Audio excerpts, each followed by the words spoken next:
Oi, eu sou a Stephanie Ceola e esse é o Diário de Leitura. São pílulas do Possácio Podcast em que eu falo sobre livros assim que termino de ler, destacando as anotações que eu fiz e o que eu grifei durante a leitura. Não espere uma análise desapaixonada. É um comentário a quente sobre aquilo que acabou de ser lido e ainda está fervilhando na minha cabeça. Hoje eu vou falar de um livro muito antigo e de um autor muito reconhecido e que eu nunca tinha lido. Dostoiévski. É isso mesmo, minha gente. Em 2025 eu descobri Dostoiévski. O primeiro livro dele, e único até agora que eu li, se chama Memórias do Subsolo. Foi um livro publicado pela editora 34, com tradução do Boris Schneiderman. E, assim, por que eu nunca tinha lido Dostoiévski, né? Eu achava que ia ter um momento da minha vida em que eu me interessaria por literatura russa. E acho que esse momento ainda não chegou, talvez agora sim, né? Mas eu achava que eu precisava estar mais preparada para isso. Eu sempre acho que eu não estou muito preparada para certas coisas.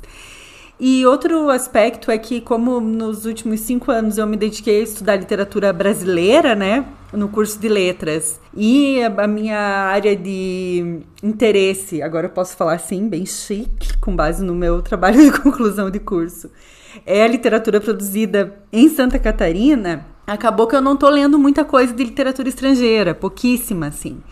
E quando eu leio, me gera um certo estranhamento, porque já não estou mais adaptada, né? Isso tem a parte boa, porque eu realmente queria fazer isso, né? Ler mais literatura brasileira, entender um pouco melhor da literatura brasileira. Foi por isso que eu decidi fazer essa segunda graduação, estudar letras e tal.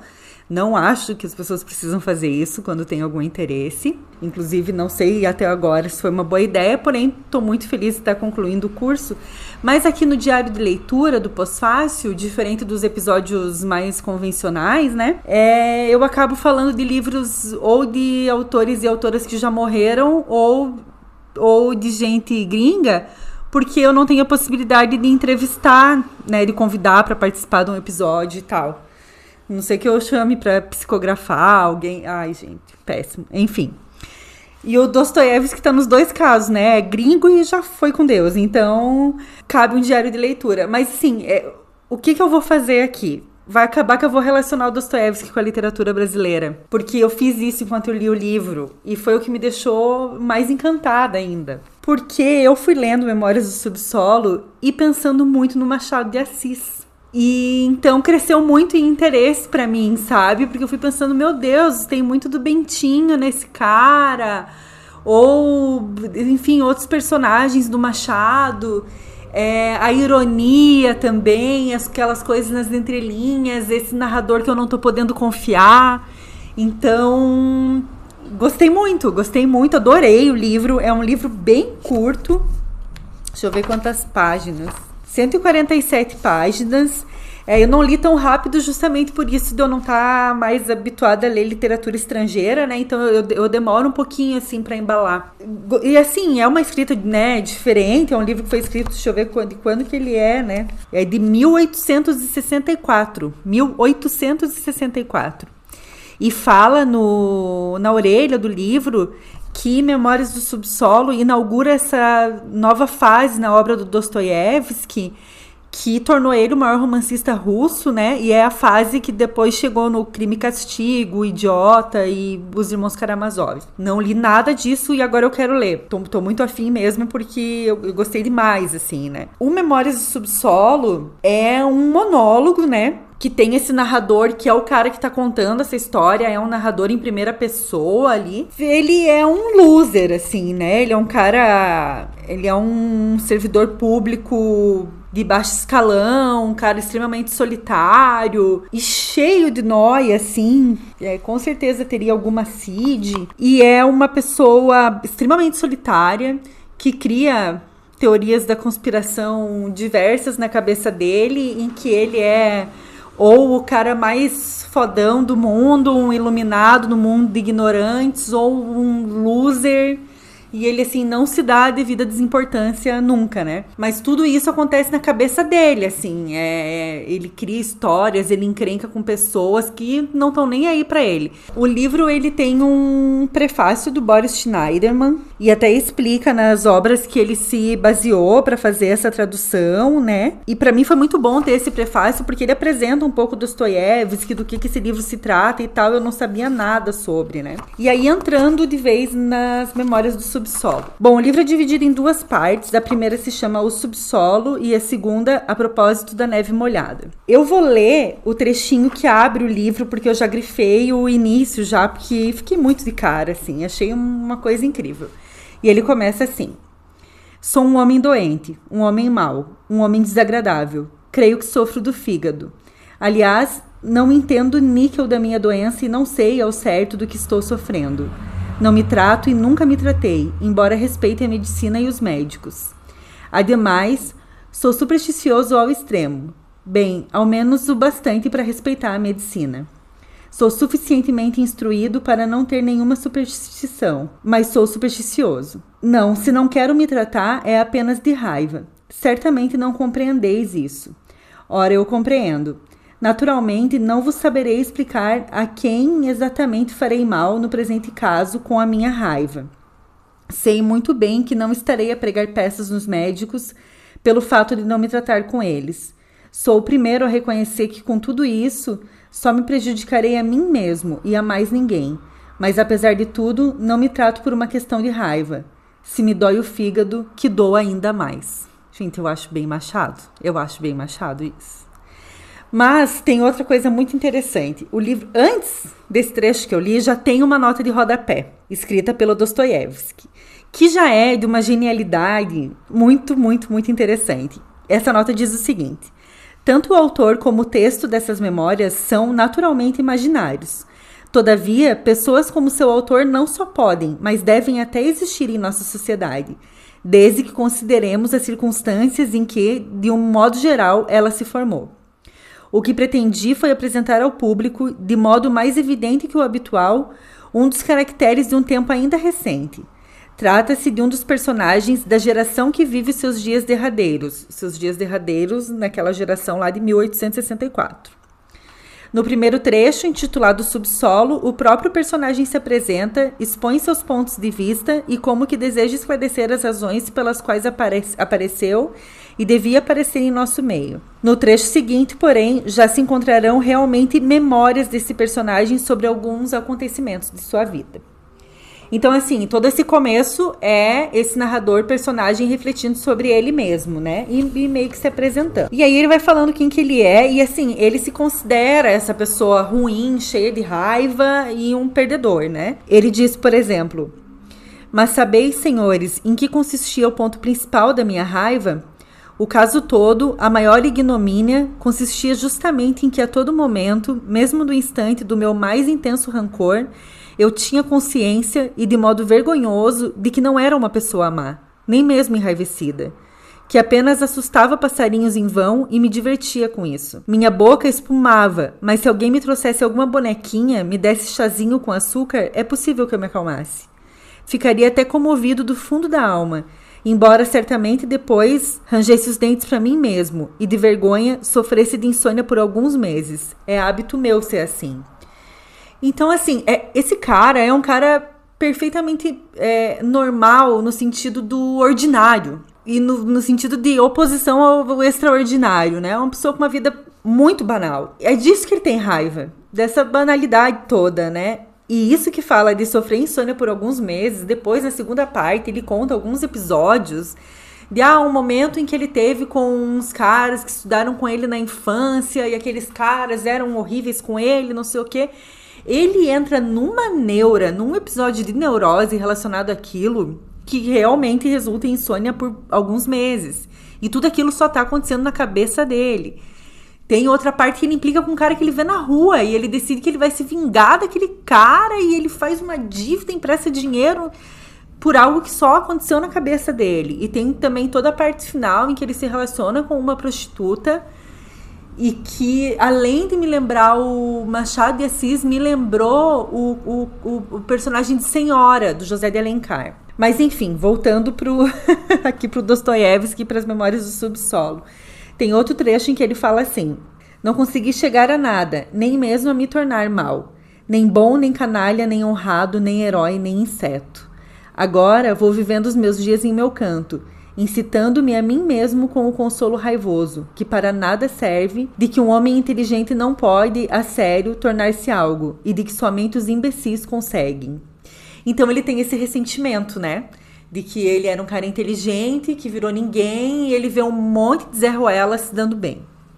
Quem não tem, não é mesmo? E aí depois ele diz uma coisa, talvez esteja rolando uma identificação. Ele diz: estou agora com 40 anos, e 40 anos são, na realidade, a vida toda. De fato, isso constitui a mais avançada velhice. Vamos lembrar que a gente está falando de São Petersburgo de 1864. Agora é muito jovem quem está fazendo 40. Aí ele questiona: quem é que vive além dos 40?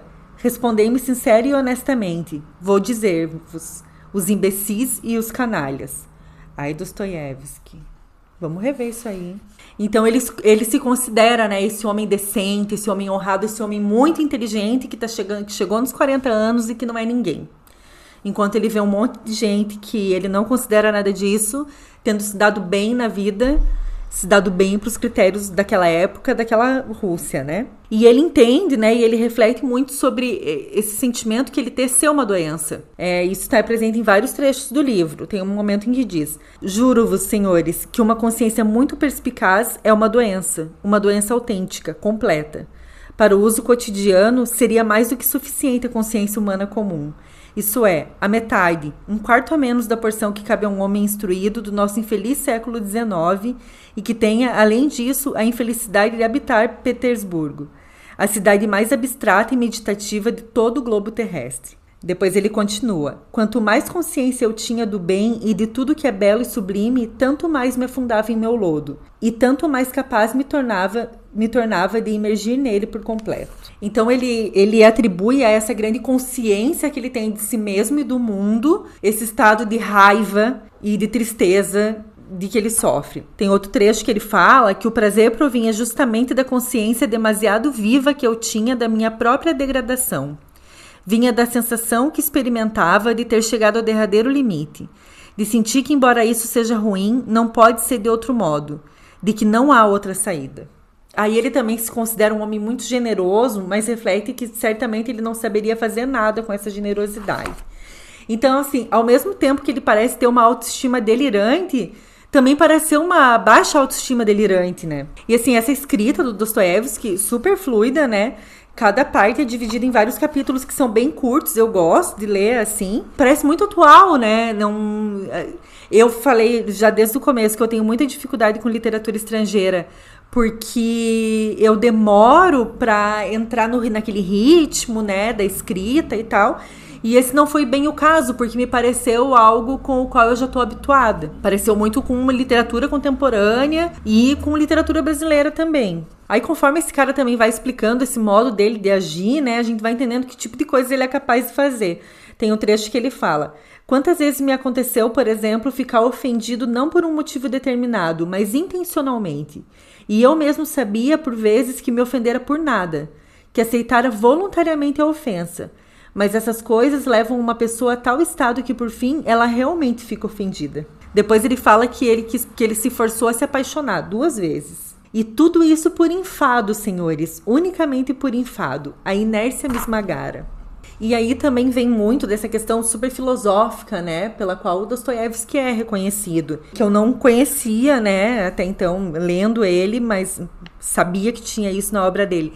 Então, assim, é um personagem que reflete muito sobre si mesmo, sobre a sociedade, tem muito de autorreflexão e de autoconhecimento, ao mesmo tempo que eu acho que esse personagem é um loser, um cara ressentido e tal.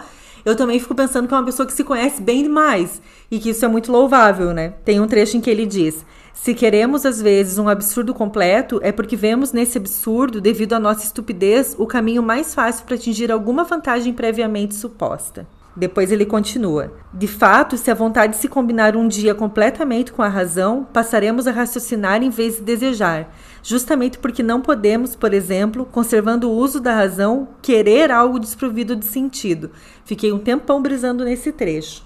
E aí, logo na sequência, tem outra parte que eu grifei e ainda coloquei um ponto de exclamação, que diz assim: desculpai-me, senhores, por ter me enredado em filosofias. Isso se deu por causa dos meus 40 anos de subsolo. Permiti-me fantasiar um pouco. Pensai no seguinte: a razão, meus senhores, é coisa boa, não há dúvida, mas razão é só razão e satisfaz apenas a capacidade racional do homem, enquanto o ato de querer constitui a manifestação de toda a vida, isso é, de toda a vida humana, com a razão e com todo o coçar-se. E aí outro trecho que eu sublinhei e coloquei exclamação. Existe um único caso, sim, apenas um, em que o homem pode intencional e conscientemente desejar para si mesmo algo nocivo e estúpido, extremamente estúpido até, ter o direito de desejar para si mesmo algo muito estúpido sem estar comprometido com a obrigação de desejar apenas o que é inteligente. Esse cara, ele se acha muito inteligente e para ele isso é muito importante. E aí é muito interessante porque, assim, é um livro de memórias, né? Então ele também justifica o motivo dele estar escrevendo aquilo. E aí tem uma parte em que ele fala: aliás, quereis saber uma coisa? Estou certo de que a nossa gente de subsolo deve ser mantida a rédea curta. Uma pessoa assim é capaz de ficar sentada em silêncio durante 40 anos, mas quando abre uma passagem e sai para a luz, fica falando. É muito interessante. E o subsolo aqui aparecendo como essa camada social mais baixa, também como um esconderijo, onde estão pessoas que não são vistas, né? Então é muito interessante essa analogia. E aí ele celebra esse subsolo. Ele escreve: o fim dos fins, meus senhores. O melhor é não fazer nada. O melhor é a inércia consciente. Pois bem, viva o subsolo. Embora eu tenha dito realmente que invejo o homem normal até a derradeira gota da minha bilis, não quero ser ele, nas condições em que eu vejo. Embora não cesse de invejá-lo. Não, em todo caso, o subsolo é mais vantajoso. E ele continua: eis o que seria melhor mesmo, que eu próprio acreditasse um pouco que fosse no que acabo de escrever. Eu gosto porque ele vai para uma reflexão profunda e depois ele mesmo se contradiz, né? E aí, no que ele não acredita? Ele não acredita que ele preferia ser um homem do subsolo em vez de ser um homem normal, né, um homem comum. E aí vem a segunda parte do livro a propósito da neve molhada. Essa parte é uma pira, porque aí entram fatos da vida dele, né? Na primeira parte toda a reflexão, na segunda fatos. E aí tem esses episódios que eu narrei anteriormente, o momento em que ele implica com um cara na rua e decide que ele tem que se vingar daquele cara, um momento em que ele encontra conhecidos de infância, da escola, que viraram uns bagrão, assim, uns homens normais, entre aspas, e que ele entra numa neura relacionada àqueles caras e ele também quer se vingar. E o momento em que ele conhece uma mulher e ao mesmo tempo em que ele quer estar com ela e vê ela desesperada por ele e humilha ela, ele também acaba projetando nela todo o ressentimento que ele tem em relação às outras pessoas. E aí a gente vai vendo quanto esse homem é neurótico, né? Aí, assim, a gente também tem um pouco da dia a dia desse cara, né? Que ele trabalha numa repartição pública e tal. Tem um trecho em que ele diz: é possível que eu fosse o único em toda a repartição a ter continuamente a impressão de ser um covarde e um escravo. E talvez tivesse essa impressão justamente porque era cultivado. Mas não se tratava apenas de impressão. Isso se dava na realidade. Eu era um covarde e um escravo. Digo sem qualquer acanhamento. Todo homem decente de nossa época é e deve ser covarde e escravo. É a sua condição normal. Pesado, né?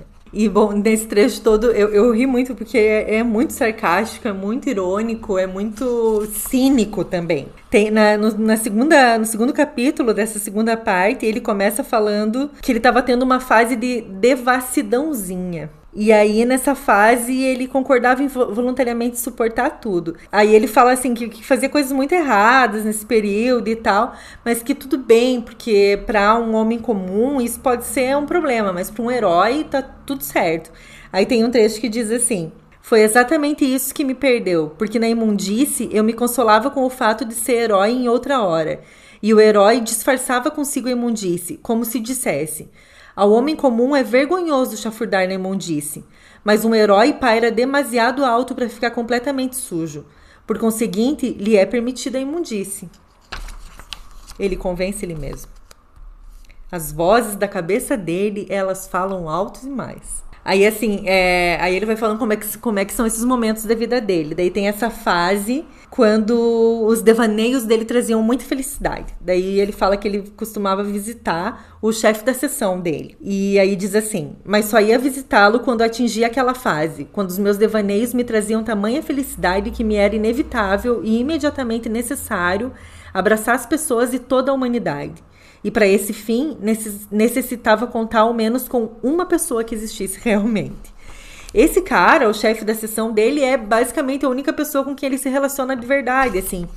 É para ele que ele pede dinheiro emprestado, é com ele que ele conversa eventualmente, que ele vai visitar de vez em quando, se eu não me engano é só nas quintas-feiras, que o cara recebe pessoas e tal. E aí tem também um desses conhecidos de escola, né, que também já são adultos, tem um que ele visita eventualmente, mas parece que o cara meio que despreza ele, e os outros odeiam ele. E ainda assim ele se mete nesse tipo de situação, né. E aí, por exemplo, quando ele implica com esse cara que ele vê na rua, ele traça todo um plano de como se vingar desse cara. E nada acontece, é tudo na cabeça dele. Então são capítulos e mais capítulos, diálogo e tudo mais, enquanto ele elabora esse plano. Aí depois tem a parte em que ele vai visitar esse colega de escola. Chega lá, estão outros colegas com quem ele não se dá. Ele fica quieto e ele ouve que eles estão planejando um jantar de despedida para um outro colega que ele detesta, com quem inclusive ele já saiu no soco na escola. E ele decide que ele vai participar desse jantar de despedida. Ele tem dinheiro para isso? Não, mas ele vai emprestar o dinheiro porque ele vai provar para aqueles caras que ele é tão bom quanto eles. E aí, de novo, capítulos e mais capítulos, diálogos, vozes na cabeça dele, enquanto ele planeja participar naquele jantar em que ele é esculachado e esculacha também. É um show de horrores, assim. Mas eu confesso que nessa treta aí com os caras, eu fiquei do lado dele, tá? E tem uma hora que ele vai lá e fala assim, que ele detesta a bajulação e os bajuladores. E é aquilo que os caras estão fazendo, bajulando o outro porque ele é mais bonzão. E, bom, é óbvio que esse jantar termina muito mal, né? Os caras meio que vazam, aí vão pra uma casa em que mulheres trabalham como prostitutas. Lá ele encontra uma prostituta, a Lisa. E aí ele tem um diálogo terrível com ela, sabe? Porque ele é um grande filho da puta, assim, um escroto. E aí você percebe que ele projeta nela toda aquela vida imunda, perdida, sem êxito e tal que ele leva. Aí tem uma parte que eu grifei aqui desse diálogo com ela, em que ele ofende ela assim muito e depois faz uma reflexão, em que eu sublinhei e escrevi do lado do Dom Casmurro, que me lembrou muito as coisas que o Bentinho pensa acreditar que são verdade, né? E conta pra gente como se fossem, ele quer nos convencer também. Bom, ele tá falando pra ela, né? Que sabe você, talvez seja também assim infeliz e me meta de propósito na lama, igualmente por angústia. Uns bebem por aflição. Pois bem, eu estou aqui por aflição. Agora, diga-me, isso está bem? Eu e você nos unimos ainda há pouco e nem uma palavra dissemos um ao outro. E depois você ficou a examinar-me como uma selvagem, e eu a você também. É assim que se ama? É assim que uma pessoa deve unir-se a outra? Isso é simplesmente uma indecência. Aí é que está. Sim, aprovou ela abrupta e apressadamente. Surpreendeu-me até a pressa com que foi proferido aquele sim.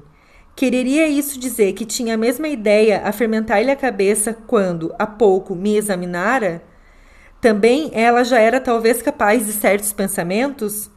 Com os diabos isso é interessante, já é intimidade, pensei quase esfregando as mãos. E por que não chegar às boas se se tem pela frente uma alma tão jovem? O que mais me absorvia era o jogo. Ela voltou a cabeça, colocando-a mais perto de mim, e tive no escuro essa impressão, apoiou-a no braço. Talvez me examinasse. Como lamentei não poder ver-lhe os olhos. Ouvia-lhe a respiração profunda. Primeiro, se acha, né, o iluminado no mundo de ignorantes. Seria ela capaz de certos pensamentos? Olha só a mulher que pensa. E pensa como ele, né? Além de tudo. E depois a coisa que mais me remeteu ao Bentinho foi isso de ele contar o que ela tá fazendo sem saber, porque ele não tá vendo ela. Aí fala que ela apoiou a cabeça no braço dele. Será mesmo que apoiou, querido? Mas enfim, existem vários exemplos assim no livro, né? Esse foi um que ficou bem gritante. E assim, a quantidade de ofensas que esse homem profere a essa mulher é uma coisa absurda. Tem outra parte que ele fala assim: esse será o fim da sua memória sobre a terra. Os túmulos de outra gente são visitados por filhos, pais, maridos. Mas você não terá uma lágrima, um suspiro, uma lembrança. E ninguém, absolutamente ninguém em todo mundo irá visitá-la. o seu nome desaparecerá da face da terra, como se você nunca tivesse existido, como se não tivesse nascido. Eu tive a impressão de que ele não tá falando sobre ela, né? Ele tá falando sobre ele mesmo.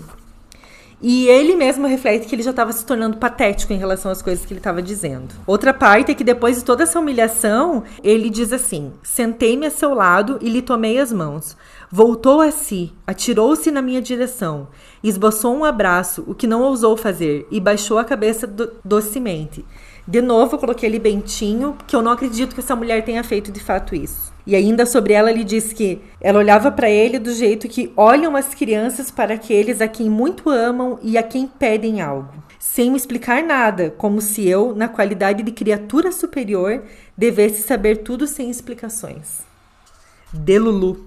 E bom, e nessas reflexões ele continua, né, de que ele é uma pessoa muito culta, muito evoluída, e que por isso ele tá ali aguentando essa mulher. E aí, assim como o Bentinho faz lá no Dom Casmurro, eu achei que ele também deixa pistas de que não dá pra confiar nele, né?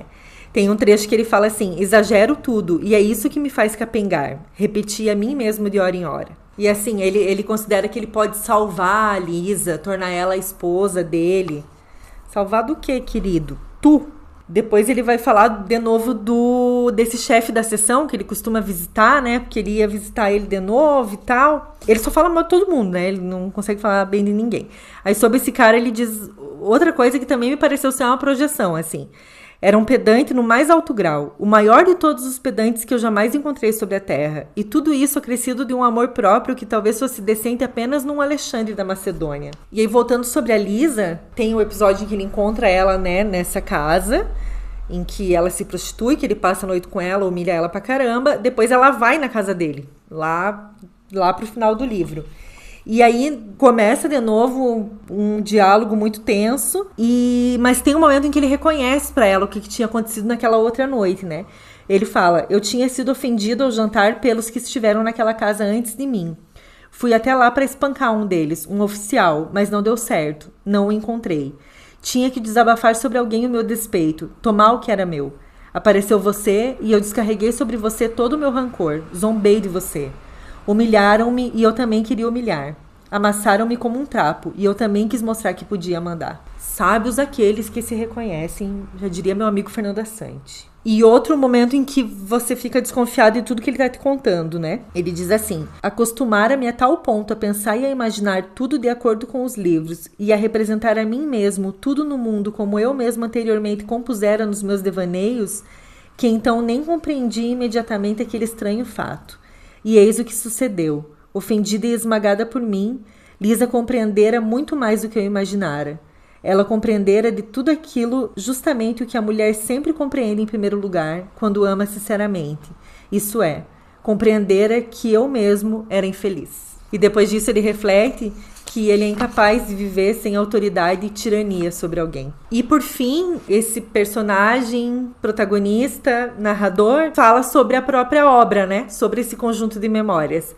E aí ele diz: sei que me dirão que isso é inverossímil, que é inverossímil ser tão malvado e estúpido como eu. Acrescentarão, talvez, que era inverossímil não passar a amá-la ou, pelo menos, não avaliar aquele amor. Mas inverossímil por quê? Em primeiro lugar, eu não podia mais apaixonar-me, porque, repito, amar significava para mim tiranizar e dominar moralmente. Ele continua: nunca pude conceber o amor senão como uma luta. Começava sempre pelo ódio e terminava pela subjugação moral. E que ele não aceita esse amor porque ele queria tranquilidade e ficar sozinho no subsolo. E o livro encerra com a seguinte reflexão dele: não será melhor encerrar aqui as memórias? Parece-me que cometi um erro começando a escrevê-las. Pelo menos senti vergonha todo o tempo em que escrevi essa novela. É que isso não é mais literatura, mas um castigo correcional. De fato, contar, por exemplo, longas novelas sobre como eu fiz fracassar a minha vida por meio do apodrecimento moral a um canto, da insuficiência do ambiente, desacostumando-me de tudo o que é vivo por meio de um enraivecido rancor no subsolo, por Deus que não é interessante. Um romance precisa de herói, e no caso foram acumulados intencionalmente todos os traços de um anti-herói. E aí, bom, depois que eu terminei a leitura, fui pesquisar sobre relações do Dostoiévski com Machado de Assis. Fiquei muito muito nessa, meu Deus, será que o Machado leu o Dostoiévski ou o quê? E aí eu vi que tem um livro que foi lançado em 2023 por uma historiadora da Casa Verde ao Subsolo, Machado de Assis e Dostoiévski, Entre Modernidade e Tradição, de 2023, que foi escrito pela historiadora Ana Carolina Hugenin Pereira. Espero ter pronunciado certo o sobrenome dela. Esse livro foi publicado com o apoio da FAPERJ e é uma adaptação da tese de doutorado da Ana Carolina, defendida na Universidade Federal Fluminense. Diz assim, que o livro apresenta de forma original e aprofundada as afinidades e diferenças entre as visões de mundo presentes nas obras dos dois autores. Ambos refletiram sobre as mudanças nos costumes, na religião, na ciência, nas relações pessoais e econômicas que se estabeleciam no século XIX. Aí tem uma frase da Ana Carolina, que diz assim: tanto Machado de Assis quanto Dostoiévski tinham olhares muito críticos diante das transformações sociais e culturais que estavam ocorrendo em seus países, que passaram por processos autoritários de modernização vivenciados por ambos os autores. Eles se tornaram vozes dissonantes e grandes referências literárias, sendo dois mestres na periferia do capitalismo, para utilizar aqui a expressão do Roberto Schwartz. Ela também falou, eu tô lendo uma notícia aqui do site da FAPERJ sobre o lançamento do livro, né? A Ana Carolina deu essa entrevista e falou também do contexto dos dois países no período oitocentista. No Império Russo, a maioria da população vivia em condições precárias, sob o auspício do czar e o regime de servidão, que só foi extinto em 1861.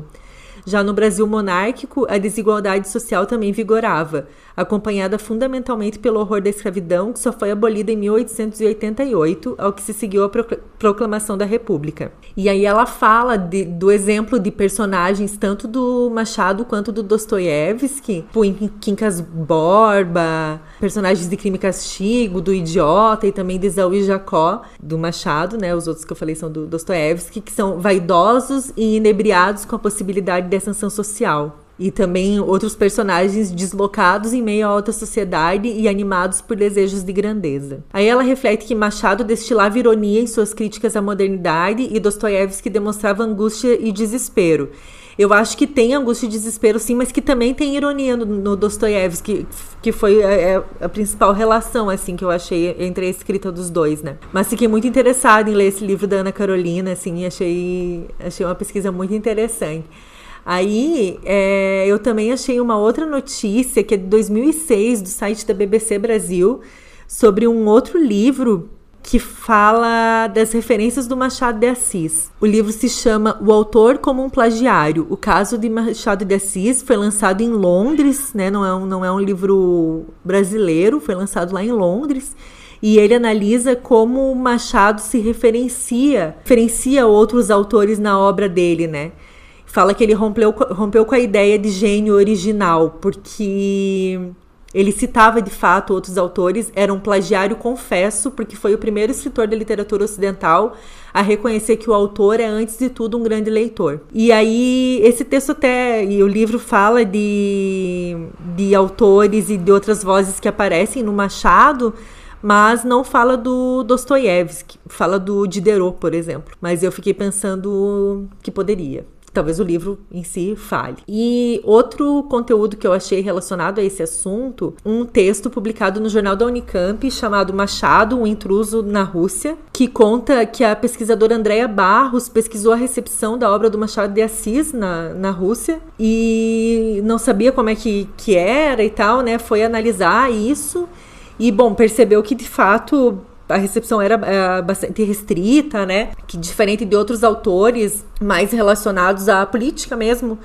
como o Jorge Amado, por exemplo, ou o Graciliano Ramos, o Machado não era tão lido. E conta por que ela decidiu fazer essa relação, né? De pensar no Machado e na Rússia.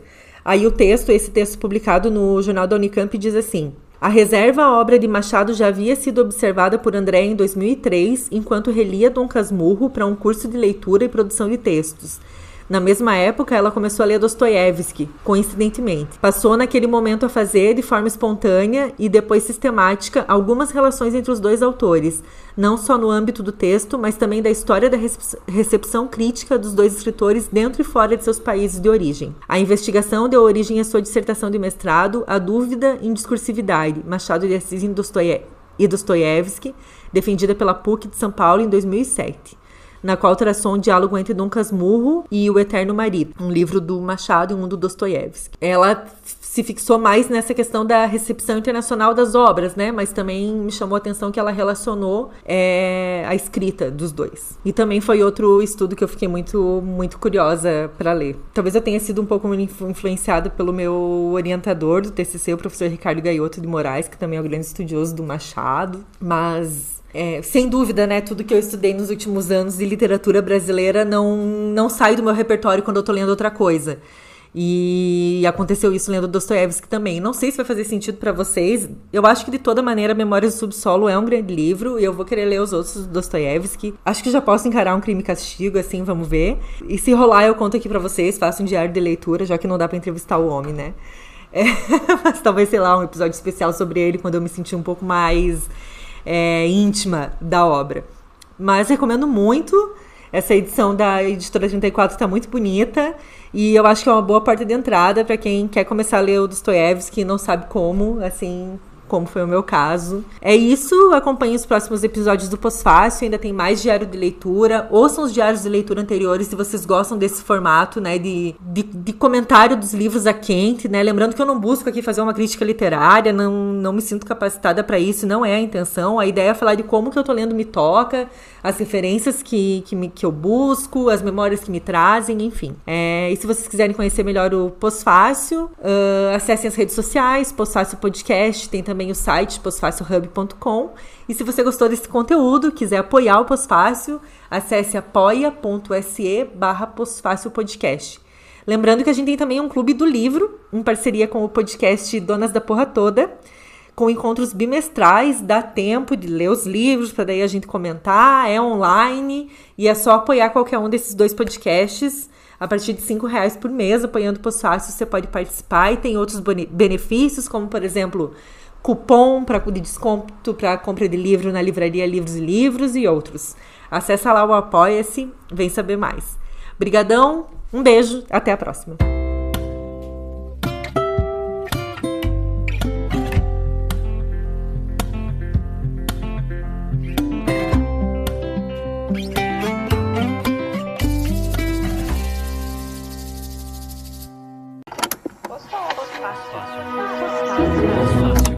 Pós-Fácil.